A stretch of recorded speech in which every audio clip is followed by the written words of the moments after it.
Assalamualaikum warahmatullahi wabarakatuh. Waalaikumsalam warahmatullahi wabarakatuh. Maaf mengganggu waktunya, Pak. Begini, saya mau melakukan wawancara atau menggali informasi tentang permasalahan yang terjadi di sekolah saya. Mungkin pertanyaan yang pertama tentang motivasi siswa dalam pembelajaran PPKN masih rendah. Nah, terkait hal itu, apa yang menjadi penyebab dari permasalahan tersebut? Kemudian, upaya apa yang bisa Bapak Satu-satu berikan aja informasi atau dulu, Bu saran? Eli. Satu-satu Siap. lebih jelas. Ya, pertanyaan satu apa? Ya. Apa yang menjadi penyebab dari kurangnya motivasi siswa dalam pembelajaran PPKN sangat rendah? Rendahnya motivasi siswa. Oke. Begini, motivasi itu ada motivasi intrinsik, ada motivasi ekstrinsik. Jadi ada yang motivasi dalam diri siswa, ada yang dari luar diri siswa. Kalau dalam diri siswa itu sendiri, itu terjadinya karena mungkin ada siswanya malas dan lain sebagainya, atau punya masalah-masalah pribadi, ya, atau di keluarganya sedang ada masalah gitu ya. Jadi siswa itu menyebabkan motivasi untuk belajar, PPKN-nya nggak mau gitu ya. Nah, itu yang dari dalam. Nah, kemudian ada yang motivasi yang dari luar. Kalau misalkan motivasi yang dari luarnya itu ada beberapa. Yang pertama dari guru itu sendiri motivasinya. Yang kedua ada yang dari temannya. Yang ketiga motivasi dari sekolah lingkungannya atau media pembelajaran juga jadi motivasi siswa untuk belajar. Nah, kalau dari guru berarti gurunya harus bisa memotivasi siswa untuk mau belajar PPKN. Nah, guru harus bisa menjelaskan yang materi-materi PPKN itu tidak konkret menjadi konkret. Ya, jadi misalkan guru menjelaskan tentang negara. Kan negara tuh kayak gimana bentuknya. Nah, guru itu harus mau menjelaskan tentang negara itu menjadi konkret sehingga siswa itu bisa paham dan termotivasi untuk belajar. Nah, yang kedua tadi dari temannya. Nah, dari temannya juga itu siswa bisa termotivasi belajar itu dia punya teman yang baik yang bisa menambah pengetahuan dia tentang ke-PPKN-an. So, ya, kemudian yang ketiganya sebentar gitu. Terjadi karena sekolahnya. Nah, medianya juga kan bisa menjadi motivasi kalau misalkan media yang digunakan di sekolah tersebut bagus sehingga siswanya itu mau belajar PPKN. Itu ya. Itu motivasi. Nah, selanjutnya upaya apa yang dilakukan atau solusinya untuk penyebab dari rendahnya motivasi belajar siswa ini? Oke, yang harus memotivasi siswa kalau di sekolah itu jelas gurunya. Ya, jelas gurunya. Jadi gurunya itu harus mau memotivasi siswanya belajar PPKN dengan cara yang pertama gurunya jangan hanya ceramah toh. Banyak model-model pembelajaran yang menarik bagi siswa supaya siswa mau belajar PPKN gitu ya. Jadi berbagai macam model pembelajaran digunakan. Guru harus pinter dalam menggunakan berbagai macam model pembelajaran di kelas supaya siswa termotivasi. Nah, apalagi kalau misalkan Bu Eli atau Bu Ani ini masuk pertama kali. Nah, pertama kali masuknya itu harus bisa meyakinkan siswanya tersebut. Ya, bisa meyakinkan bahwa saya ini bisa menambah pengetahuan dan mata pelajaran PPKN ini ada manfaatnya bagi siswa. Ya, jadi itu jadi gurunya harus ya, yang memotivasi harus gurunya. Kemudian gurunya juga harus belajar modelnya itu jangan sampai tadi konvensional ceramah, diskusi, tanya jawab toh. Harus menggunakan model-model yang lain model yang lain itu banyak, model pembelajaran interaktif, menyenangkan, itu banyak. Ada sekitar 35, diganti-ganti. Pertemuan ini diganti, pertemuan ini diganti. Dan kalau misalnya Bu Eli atau Bu Ani ngajar dari jam 7 sampai jam 2, jangan menggunakan model yang sama gitu ya.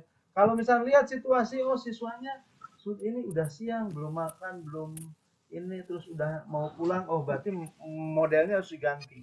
Jangan ceramah, jangan tanya jawab, jangan diskusi. Nah, dengan picture and picture atau misalkan number head together atau dengan yang lainnya. Begitu. Maaf, mau nanya lagi. Selain tadi kan dari pihak gurunya juga harus memberikan motivasi kepada siswa. Tadi disebutkan oleh Bapak harus menggunakan model pembelajaran yang tidak membosankan bagi siswa. Nah, selain itu ada lagi nggak yang bisa Bapak sarankan untuk menjadi solusi bagi permasalahan? Oke, kalau misalkan yang lainnya selain model-model pembelajaran itu ada model PAIKEM, pembelajaran aktif, inovatif, efektif, dan menyenangkan itu harus ya. Kemudian yang kedua, gurunya jangan punya penyakit TBC. Tahu penyakit TBC nggak? Apa, Pak? Sebisa komputer. Gaptek Ya, deui wae ya gurunya harus menghilangkan penyakit TBC itu ya. Harus bisa menguasai media pembelajaran. Jadi gurunya harus bisa komputer, harus bisa main. Ya, sebentar. Harus bisa memanfaatkan komputer. Sekarang ini guru dimudahkan. Lihat YouTube, medianya lihat YouTube.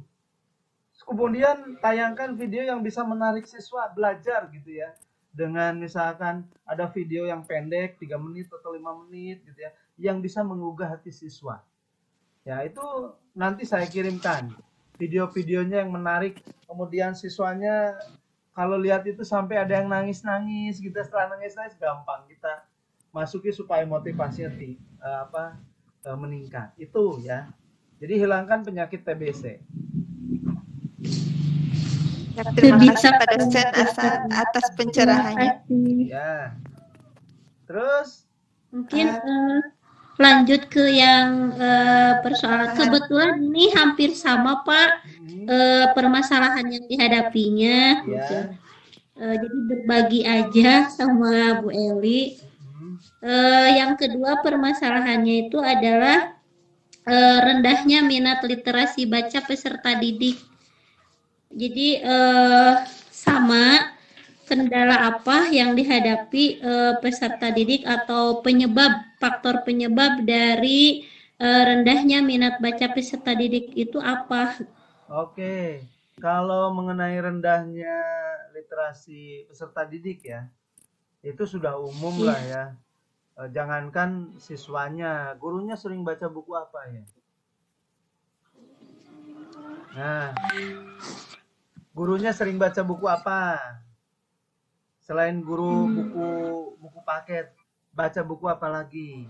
Saya nanya ke gurunya dulu. Paling buku aja yang ada di itu, literasi yang terkait materi yang ada di misalnya di Google atau baca jurnal kayak gitu aja Pak. Jarang kalau buku langsung jarang. Iya, nah gurunya aja jarang baca apalagi siswanya kan gitu. Nah, untuk supaya siswanya mau membaca, sebetulnya tidak usah membaca buku semuanya, enggak usah.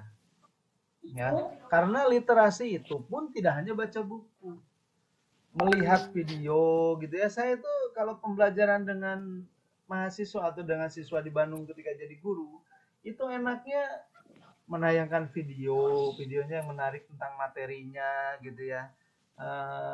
Bisa menggugah siswanya supaya bisa paham terhadap materi gitu ya. Nah, sekarang zamannya zaman canggih. Jadi kalau misalkan siswanya mau membaca misalkan tentang hukum, kesadaran hukum, suruh siswanya lihat video tentang Irjen Sambo. Nah, suruh. Terus setelah itu baca apa, mendengarkan. Nah, itu literasi juga, tidak hanya membaca, melihat juga. Melihat sambil mendengarkan, itu juga literasi. Nah, kemudian guru harus apa, memberikan tugasnya, coba kalian analisis oleh kalian dari beberapa video ini. Guru tinggal tinggal mengirimkan link untuk YouTube-nya. Cari yang lebih bagus gitu ya.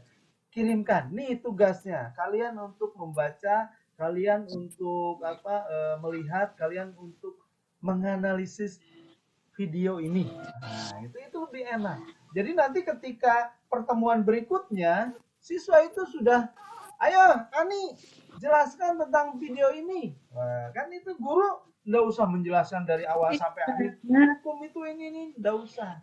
Ya, jadi itu pun akan meringankan guru dengan belajar seperti itu. Ya, nah, jadi sekarang zaman canggih, guru nggak usah, apalagi zaman dulu mungkin ya, ini guru zaman dulu. Anak-anak silahkan baca LKS halaman 70 sampai 100. Gurunya langsung ke kantor ngopi, ngerokok atau apa, makan dan lain sebagainya. Siswa suruh baca. Siswa itu sekarang tuh udah zaman kayak gitu. Ya, sekarang oke, nanti di rumah baca tentang ini. Bu Eli sama Bu Ani itu harus punya linknya dulu, bukunya tentang apa. Lihat di internet, silahkan dibaca bagian ini. Nah, jadi membacanya sekarang nggak usah pakai buku, internet sudah canggih. Ya, itu dari saya tentang literasi.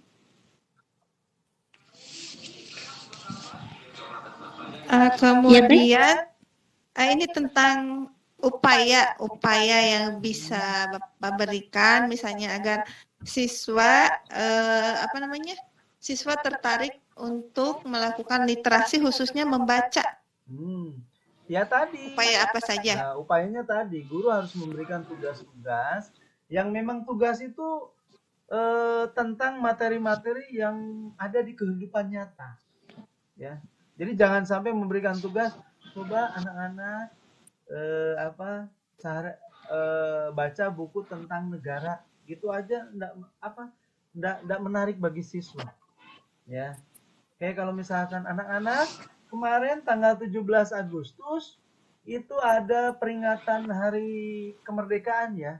Coba anak-anak membuat analisis atau simpulkan tentang pidato Presiden RI. Nah, kan dia sambil lihat, sambil mendengarkan dulu, dia langsung nulis gitu. Dan itu ketika ibu guru memberikan tugas, itu harus dibahas. Jangan sampai ketika dikasih tugas cuma ditandatangan toh. Ini sini tanda tangan tanpa dibahas, jangan. Jangan sekali-kali berbuat itu. Jadi walaupun hanya sebentar dibahas. Ya. Kemudian guru harus memberikan penghargaan terhadap siswa yang mengerjakan tugas itu. Jangan lupa itu. Ya, memberikan reward walaupun hanya wah ini tugasnya dikerjakan dengan bagus. Anak itu kalau sudah seperti itu wah tertarik banget loh ya. Jangan sampai hanya sini tugasnya dikumpulkan tanda tangan toh tanpa dibahas, tanpa apa-apa, udah selesai. Enggak, jangan. Ya, jadi guru harus tanda tangan, setelah tanda tangan tanya di kelas. Oke, menurut Dian bagaimana kemarin tugasnya? Apa yang dilakukan? Ya jangan semuanya, pilih-pilih dulu ya. Dan setiap tugasnya bergantian, jangan ditunjuk siswanya paling cantik Ibu Eli sama Neng Eli sama Neng Ani we nu ditunjuk teh eta we lah entong. Gantian ya. Itu.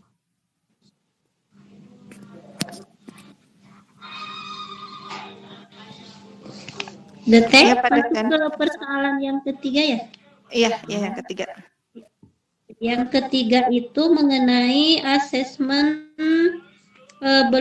guru belum menerapkan asesmen yang berbasis hot, Pak. Oh iya. Jadi ya. Oke, hot.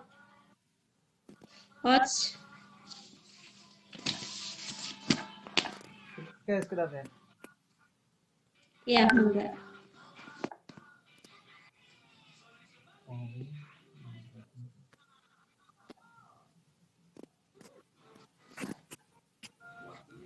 Oke, begini. hot. Nah, soal hot itu apa? Hot itu apa? Artinya hot itu apa?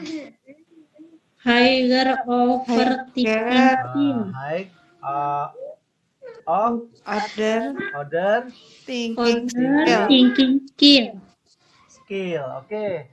Jadi itu soal-soal yang membutuhkan apa? Bahasa matematik. Soal-soal yang membutuhkan penyelesaian dengan pemikiran yang tinggi gitu ya. Nah, ini guru harus bisa membuat, terutama tentang materi-materi yang harus dikaitkan dengan kehidupan nyata siswa. Jadi misalnya soalnya gini, ya. Nah itu lebih bagus lagi kalau seperti itu. Kalau mau membahas tentang negara kemerdekaan Republik Indonesia boleh, ya. Indonesia merdeka, Indonesia memproklamasikan menjadi negara merdeka pada tanggal berapa, itu soal biasa. Jangan dibahas. Dari SD sampai SMA pasti tahu. Gitu ya. Jadi soalnya Indonesia memerdekakan diri pada tanggal 17 Agustus tahun 1945. Terus lanjutannya, Indonesia merupakan negara kesatuan. Nah, ciri-ciri dari negara Indonesia sebagai negara kesatuan adalah, nah itu baru. Ya, jadi bukan menanyakan syarat-syarat terbentuknya negara itu apa aja, nah, kan gampang, itu udah soal pengetahuan yang rendah. Ya, jadi memerlukan pemikiran yang tingkat tinggi, gitu ya. Itu hot. Kemudian guru ketika mau membuat soal hot itu harus banyak baca buku, banyak nonton internet, kemudian lihat televisi gitu ya, dan dikaitkan dengan kejadian-kejadian yang memang terjadi saat ini. Ini PPKN banyak soalnya tentang Irjen Sambo, itu dibahas di kelas malah menarik, ya. Jadi dikaitkan dengan kehidupan nyata siswa. Jadi siswa itu mau berpikir, ya jangan negara menurut JJ Rose apa, kan itu enggak menarik. Ya, itu seperti itu, Bu Eli, Bu Ani. Iya, siap. Iya, siap, Pak. Terus itu Pak, itu kan solusi yang dilakukan. Kemudian faktor penyebab guru belum bisa menerapkan asesmen hot itu apa ya? Ya itu tadi. Apakah si gurunya memang belum memahami soal hot itu sendiri? Guru itu lebih fokus kepada materi-materi yang ada di buku Paketo. Jadi kalau misalkan guru sudah menjelaskan tentang negara, bentuk negara ini, guru itu sudah merasa puas. Itu salah. Ya, jadi yang perlu itu bagi siswa itu bukan materinya, tapi kenyataan yang ada di lapangan, kenyataan yang ada di kehidupan hari-hari siswa, sehingga PPKN ini bisa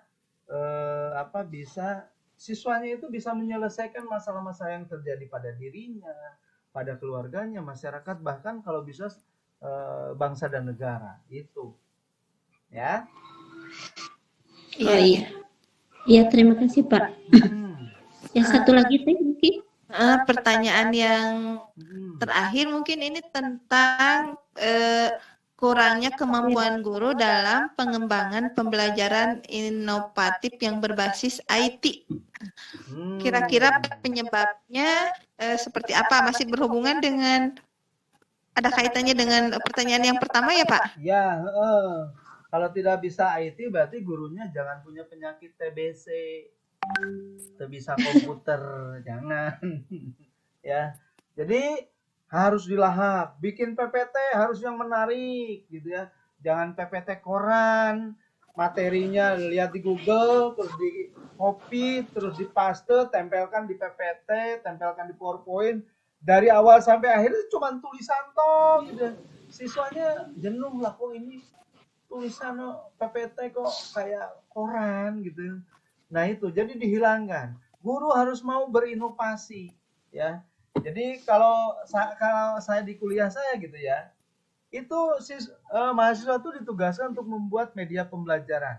Mulai dari awal ditayangkan nama pribadi, jangan sampai nama, kemudian foto, bila perlu foto yang paling ganteng, paling cantik ditempel di situ. Nama lengkap. Terus baru tujuan pembelajaran, setelah itu baru ke saya sebelumnya itu KD, KI KD, terus tujuan, terus materinya, peta konsepnya. Terus bila perlu harus ada video motivasi supaya siswa itu mau tertarik dengan pembelajaran kita gitu ya. Itu semua harus dipelajari gitu ya. Kemudian buat PPT-nya harus yang jangan PPT koran, PPT itu PowerPoint. Jadi Poin. poin-poin yang memiliki kekuatan. Jadi hanya inti-intinya saja. Jadi guru tetap harus menjelaskan. Itu. Jadi guru jangan sampai ketinggalan dengan siswa. Google Meet harus bisa buatnya, Zoom harus bisa. Jadi harus bisa semuanya. Jadi mau belajar dengan keadaan-keadaan yang baru jangan sampai ketinggalan. Itu ya Bu Eli. Ya, mungkin ini satu lagi. Tadi kan yang berbasis IT. Nah, kira-kira pembelajaran inovatif yang seperti apa saja sih, Pak? Oke. Atau Yang misalnya berbasis gini, IT saya ya pernah banyak. Kalau di saya itu tadi gimana Bu Eli? kalau tadi kan yang berbasis IT, nah sekarang khusus pembelajaran inovatif aja misalnya tidak menggunakan IT gitu. Jadi bisa nggak kalau misalnya gini, saya pernah melakukan. Jadi untuk mencegah siswa kan suka bosan ngantuk. Nah di suatu materi saya melakukan bermain peran. Apa termasuk nggak role playing gitu ya. pembelajaran inovatif? Nah itu role playing itu salah satunya gitu ya. Salah satunya bisa itu. Kemudian kalau misalkan media pembelajarannya non IT ya bisa dengan namanya apa ya? Siswa nanti diberikan tugas seperti apa ya? Saya karya-karya mahasiswa saya banyak, cuman disimpan di kampus. Jadi ada siswa suruh aja tugas membuat media pembelajaran, nanti ketika medianya bagus ditampilkan siswanya gitu ya. Jadi jangan sampai, dan medianya kalau bisa dari barang-barang bekas gitu diambil oleh siswa, gurunya mau dandani dan lain sebagainya, malah itu menarik bagi siswa. Kalau mau berbasis non IT, dan memang guru harus bisa berbasis non IT dan IT, harus pinter sekarang. Biar nanti kalau sudah pinter lulus lulus PPG terus diberikan sertifikasi 1 kali gaji PNS setara PNS 3A, ya alhamdulillah kan dapat penghasilan tambahan ya Bu Ani, Bu Eli ya. Dan itu memang uangnya itu jangan sampai, uang cairnya itu jangan sampai waduh ini dapat 2 juta misalkan ya, aduh ini aku mau nyicil mobil. jangan dulu, beli laptop dulu gitu ya. Nah ngumpulin beli laptop, setelah beli laptop beli apa lagi nih, beli proyektor misalkan. Dulu saya di Bandung ini pengalaman ya, proyektor 1 dipakai sama 2 sekolah SMP sama SMA rebutan gitu ya. Nah itu jangan sampai seperti itu. Nah itu ya Bu Eli dan Bu Ani. Ya, boleh Pak. Satu lagi Pak? Monggo silakan. Masih penasaran? Ya. Nah di sekarang kan mulai diberlakukan kurikulum merdeka nih Pak, khusus untuk pelajaran PPKN yang harus menghasilkan produk misalnya, project itu kan yang berbasis project. Nah apakah gini, saya pernah melakukan. Jadi di suatu materi saya menyuruh siswa untuk melakukan wawancara atau mengunjungi misalnya di materi lembaga-lembaga negara. Nah, misalnya yang paling rendah aja misalnya mengunjungi RT untuk melakukan wawancara. Nah, nanti di hasilnya dikumpulkan. Nah, seperti itu apa termasuk pembelajaran yang berbasis proyek atau bukan? Ya itu bisa berbasis proyek asalkan gini, asalkan dirumuskan dulu masalahnya apa, kemudian dirumuskan masalahnya dulu gitu ya. Nanti siswa disuruh untuk menyelesaikan permasalahannya itu. Permasalahannya itu bisa muncul, bisa atas masukan dari RT-nya atau dari warganya, ditanyain, warganya ini, bagaimana cara menyelesaikan masalah ini. Kemudian kalau perlu dengan di atas RT-nya dengan RW gitu ya, dengan pejabat yang lain yang ada di situ, itu malah bagus. Itu bisa pembelajaran proyek. Sebagai contoh kecil aja. Iya, itu bisa. Yang penting direncanakan dulu apa permasalahan yang munculnya apa. Kemudian ditanyakan kepada pejabat di lingkungannya, jangan jauh-jauh ke DPR ya, jauh-jauh ke DPR perlu dana yang gede itu DPR. Yang tingkat rendah aja kan gitu. Itu bagus Bu Eli, yang dilakukan bagus. Ya. Mungkin sudah cukup Bu Ani, barangkali ada yang masih penasaran? Ya, udah cukup. Oke. Sudah cukup? Ya. Oke, sudah cukup. Kalau sudah cukup, Bu Eli, Bu Ani, nanti untuk saya ucapkan terima kasih ya. Mohon maaf kalau saya ada kekurangan dari materinya. Mohon maaf sama-sama Bapak. Saya terima kasih Pak. Terima kasih Bapak udah meluangkan waktunya. Siap.